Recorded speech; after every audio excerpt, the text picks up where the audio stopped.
you Cool. want a center. Okay. All right. During your years as undergrads, you guys pursued several business ideas. Could you tell us more about those ideas and those experiences? You go first. All right. So yeah, I've been involved in a couple things. I guess the first one was in my sophomore year, and for the record, I was an engineering undergrad, so a lot of my projects were more sciencey and physical based stuff. Hmm. So we came up with an idea to have a roofie detecting pen. Hmm. So a pen, if you think a clickable pen, if you could stick it in your drink and it would tell you if there is something in your drink that shouldn't be in your drink. And we developed prototypes, did experiments. We were semifinalists in a couple pitch competitions. And so that was really fun. Another project I was involved in senior year was we made an eye-controlled wheelchair. So that's also pretty cool. And we tried to push that forward as well. And then right now I'm in my master's year, and we're working, another team I'm working on, or I'm working with, we won the Neuro Startup Challenge. So what we're doing is we're licensing a technology developed at the NIH, National Institute of Health. And we're taking that technology that's kind of just sitting on the NIH's shelf. They're not doing anything with it. And we're trying to incorporate that into a usable technology. Wow. Geez. That's a lot of good stuff. So, okay. Knowing all that and all these different experiences, and these seems to be three very different projects or different ideas. Mm-hmm. But out of all of those, what would you say is, I guess, the most difficult part and challenges about starting these in general, just entrepreneurial projects, or you could pick one in particular? So Are there any definitely patterns? the most important thing is your team. Your team is going to be what's going to pull you through the hard times and make the easy times really fun. Without a solid team and without, everyone just having the single-minded idea of like, we're going to push this forward and we're going to make this into something people can use, it gets pretty challenging to just not have everyone on the same page. So definitely, and also just if you have the right team, they're going to support you in a lot of different ways. So my background's really sciencey. So if we had a team member who was more of a business background, a team member who had more of a marketing background, like they can take care of all that other stuff that I don't know about. Mm-hmm. Right, most definitely. Yeah, that's definitely important. I still in the process of building my team, and I can imagine how helpful that would be. It's the most important part of entrepreneurship is having the right team. Right. And I mean, not to get too far off of, student-based organizations, but even investors, when they're venture capitalists, when they're looking for people to invest in, that's really what it is. They're looking for people to invest in. I mean, good ideas are a dime a dozen, but you really want to look at the team and who's going to be pushing those ideas forward. Right. Totally. Most definitely. And I don't know how you would evaluate the degree of success with these initiatives that you've had, but could you speak more to some things that went wrong and some things that could have been avoided? Let's see, things that went wrong. I would say, first and foremost, getting feedback from a variety of people. So going back to, the roofie pen idea. Is it a good idea? I'd say yes. Did it work? Yes. So when we spoke to a lot of people in the science and engineering department, they're all like, yeah, this is a great idea. And yeah, it's going to work. And, I'm not sure if part of it was because we were students, or maybe another part was that they are also scientists and engineers. But when you think about it, I mean, it's not really a problem that can be solved using science and engineering. It's more of a people problem. And maybe that solution, the roofie detecting pen, wasn't necessarily what the customer, right, wanted. That's not the solution that I'd say now people want for that problem. Right.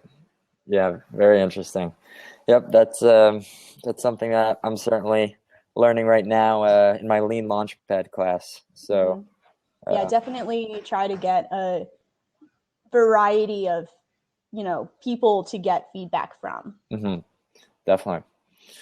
Um, okay, at a more general level, what have you learned from your entrepreneurial experiences, and how valuable were those lessons? Entrepreneurship is hard. It's hard. Like getting the idea and, getting the idea is the fun part and the easy part, I would say. Mhm. But it's all the stuff that comes after that. And I mean, I would just caution for anyone interested, like it's going to be hard work. And the thing about being an entrepreneur is that it's all on you, right? It's all Mhm. on you and your team. And so, yeah, that's why the team is so important, because without your team, it's just you. And then it's really hard to push things forward. Right, definitely. So I think just going in, Um, with the idea of, this isn't going to be easy, but it's going to be really rewarding when things turn out right. Most definitely. And Thien, so you were a university innovation fellow in the past, and as a fellow, to my understanding, what your responsibility was to sort of map out the entrepreneurship scene at Tulane. Could you describe what entrepreneurship looks like at Tulane with your experience and background as a fellow? And then Michelle, you can also add to that as well. So what we found was that there's a larger community, and I think the graduate schools, there's a lot of really passionate students who are trying to do projects in more the graduate classes, and in Mm-hmm. the undergraduates, it was sort of interesting to see like a lot of the changes that occurred in the last couple of years, because well when I was starting out, we didn't have social innovation major. We didn't have a lot Mm-hmm. of those like classes and opportunities. But very recently, while I was an innovation fellow, that's when the social innovation SIC major became an actual thing. That's when Mm-hmm. Taylor Center was starting to be like put into works and being produced. So I think like while we were university innovation fellows, we got to see just exactly how Tulane was really pushing through to make the campus a more innovative environment and creating a more innovative atmosphere for its students. So Mm-hmm. I think that the campus is on the right track, and we'll probably see them next couple of years. Yeah, Yeah, and most definitely. we just had the new makerspace built here at Tulane too. So that's just a space where Mhm. anyone interested and they have an idea, they can go there and build it. Right. Yeah. I actually visited the makerspace last Friday. Mhm. And got to see a 3D printer for my first time, and that was pretty Yeah. cool. Nice. Yeah, Um, awesome. are there other things that you can do? Like, what are, or to your knowledge, like, So I know that they what have a 3D do you printer. do in the makerspace? Hmm. I mean, the makerspace, you can pretty much build anything. I know that they also have a CNC machine, so that's like a wood cutting machine. I think it does wood. Hmm. It might do metal, but I'm pretty sure it's wood. So you can build Hmm. wood prototypes, a 3D printer, so you can design something on your computer. And there are a lot of programs, and it's not too hard to figure out how to do that. There are a lot of programs you can build something on your computer and then print it out. And Right. as far as I know, everything is free. I mean, if you wanted to, 3D print a car or something like huge and unrealistic like that, then you might have to pay something. But Right. Yeah. for the I think facility, that's how, yeah, it's all free. mhm. I think that's how I'm going to spend some of my hours on Fridays. My roommate is a ninja maker, and so I'm really interested in learning some of that software, and then maybe can print some free fail up materials, promotional stuff. So Yeah. that's actually um, like as a university innovation fellow, we actually visit other campuses to, I guess, compare their environment compared to to Tulane's, and we visited Hmm. Stanford. And the one thing that I came away from that experience at Stanford was how accessible they were making it for the students to actually like build and create. And so just Hmm. having that makerspace and like creating the SIC major, I think that's a huge step forward for Tulane to try to make it entrepreneurship more accessible for its students, because that's probably the most the biggest roadblock to like spreading entrepreneurship. You know, it's intimidating, but if you make it more accessible, which Tulane is doing, you know, there's gonna be a lot of growth there. Right. Most definitely. That's also what Philip is trying to do with its online platform. Yeah, cool. So let me see. What else I got here? So I think I'm pretty sure you guys both have backgrounds in the biomedical engineering field and participated in that curriculum. What sort of entrepreneurial initiatives go on, or what does biomedical engineering look like specifically at Tulane? So at Tulane, for the juniors and seniors and graduate students, we'll have weekly seminars. And already, so I guess it's October now, we've had about 4 or 5 of those seminars focused on local entrepreneurs. We had a representative from APMT come in, and he was a Tulane grad, and he started his own company with it's chemical engineering focused. So that was really cool. But he was a Tulane grad, started his own company, and it's been very successful. And we have seminars of local people coming in, local entrepreneurs, local engineering and science grads. So that's really cool. And then I think starting from sophomore year, really, we're being told by professors, you know, you have an idea, go build it. And I think sophomore year, we have a class called, Product and Experimental Design. And so that's really where it all starts. We get put into teams. We are told, okay, find a problem and go out and fix it, you know? So wow. It's really cool how just from the very early beginnings of biomedical engineering and that curriculum, we're kind of told that, you know, you guys are engineers, you can fix a lot of these problems that we see. So yeah. And then in senior year, we also have it's basically like the senior version of that class. So it's our final, I guess, capstone engineering design class. Right.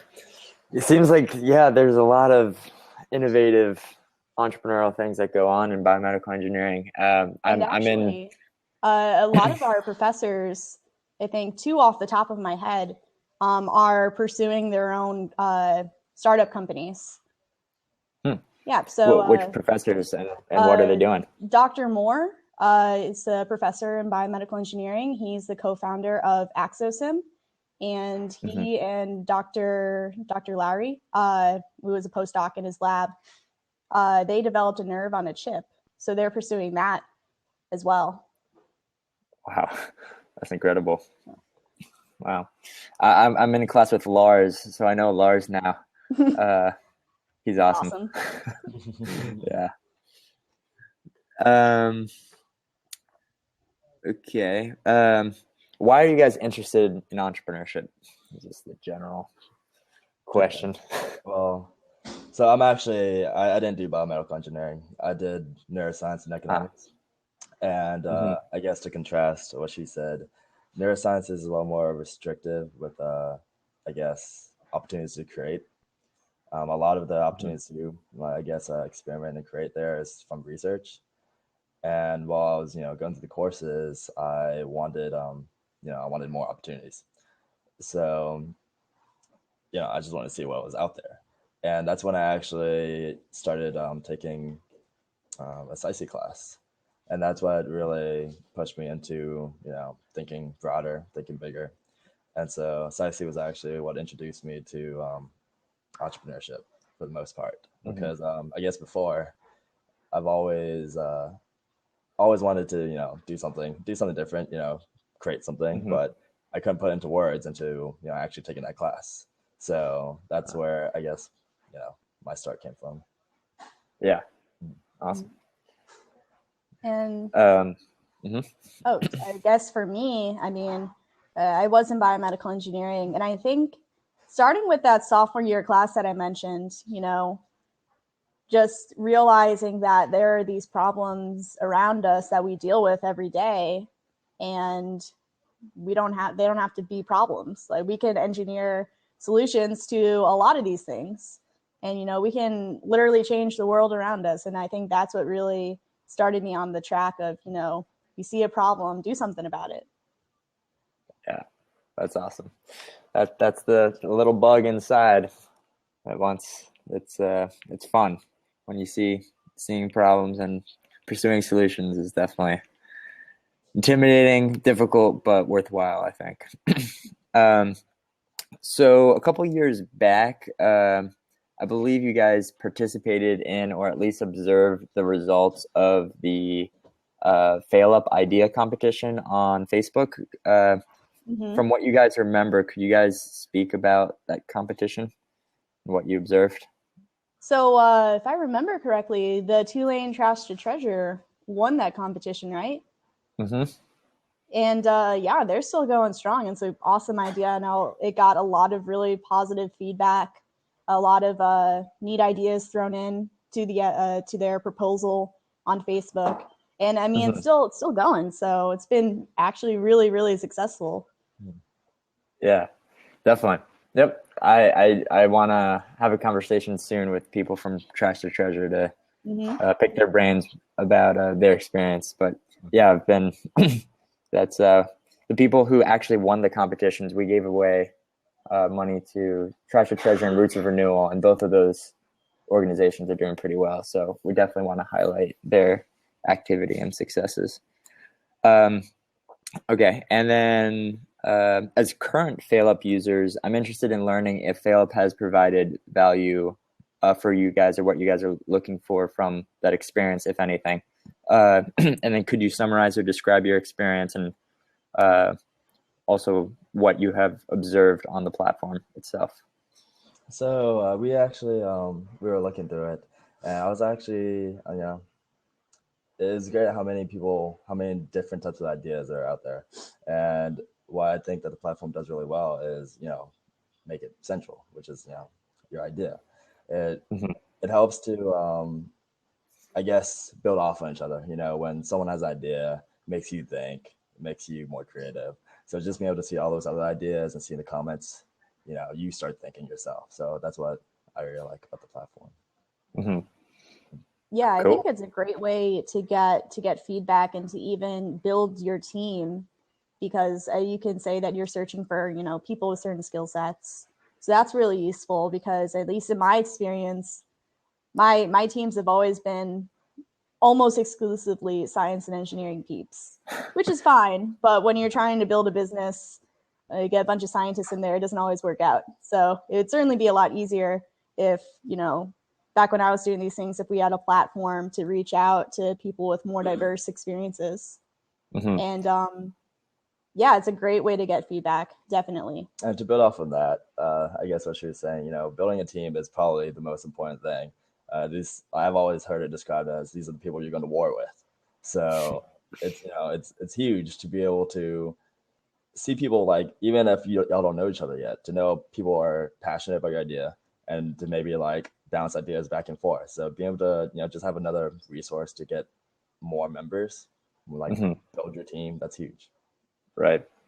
Definitely. Well, I think you guys hit the spot right on what we're trying to do and what our value propositions are. So it's great to hear you guys think so, and these conversations that keep me going. So it's good. I don't have any other specific questions, but if you guys feel like there's other things that you guys know of, or suggestions or ideas or thoughts that you guys would like to express to maybe a freshman who's just coming in at Tulane and wants to get involved in entrepreneurship, or has questions, maybe what would you say to that audience? I guess my best advice would be to start as soon as you can, because honestly, it only gets harder if you wait. You get busier, you have more responsibility. So starting freshman year, that's the best time to do it, and just be open-minded. Just go for it. I think would be the best advice. I would also say too, when you have an idea, sometimes you're just so passionate about that idea and how you envision that idea that it's hard to see other people's opinions.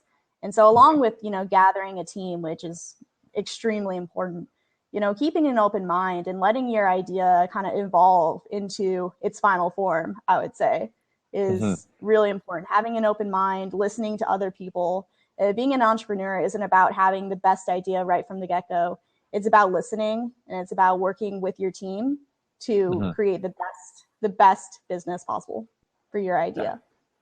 I'd say actually that one of the most important things you get as like experience in entrepreneurship is realizing that people think so much differently than you do. Like just even being on a team who, generally like-minded, people might view like one idea so much differently than, yourself. It really is eye-opening to see just, how different people think. It's really important to listen and just remember your perspective isn't the only one. Right. Yeah. Awesome, guys. Well, I really appreciate the time and you guys, being willing to speak with me here on the interwebs on blab.im. I'll be probably editing this video